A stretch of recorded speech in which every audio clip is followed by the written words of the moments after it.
हम इसे blue marble कहते हैं। एक जीवंत, खूंगती हुई, तरल महासागरों और जीवन से भरी हुई रत्न जैसी पृथ्वी। लेकिन अगर आप क्रायोजेनियन काल के गहरे समय में, खासकर 635 मिलियन साल पहले देखें, तो आपको एक अजनबी मिलेगा। एक जड़ हो चुका गह, एक सफेद दुनिया। कल्पना कीजिए एक ऐसी पृथ्वी की जहां महासागर 1 किलोमीटर मोटी बर्फ की कब्र में बंद है।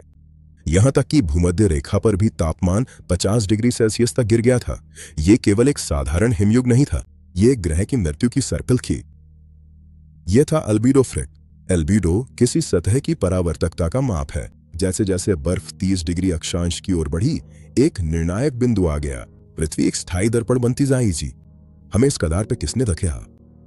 एक खगोल भौतिक विज्ञानी के रूप में मैं और आगे देखता हूं, हमारे वायुमंडल से परे अंधकार में हमारा सौरमंडल एक खाना बदोश है जो तारों के बीच की जगह को भरने वाली गैस और धूल यानी इंटरस्टेलर मीडियम से होकर यात्रा करता है।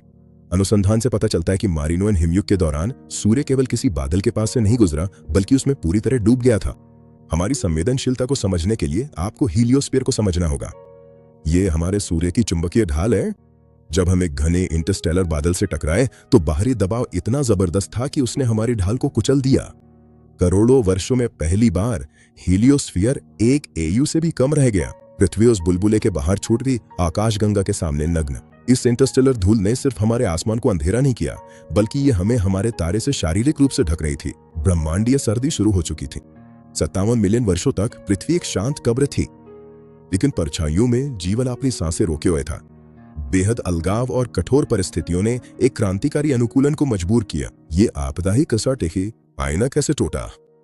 इसका जवाब बर्फ के नीचे छुपा था। पृथ्वी का आंतरिक ऊष्मा इंजन कभी नहीं रुका। CO2 का स्तर चौंका देने वाली ऊंचाइयों तक पहुंच गया।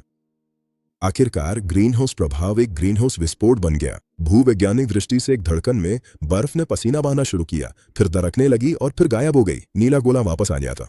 हमारा अस्तित्व जितना उन सितारों से तय होता है जिनके पास हम गुजरते हैं, उतना ही उस मिट्टी से भी जिसमें हम खड़े। हम ब्रह्मांड के बच्चे हैं।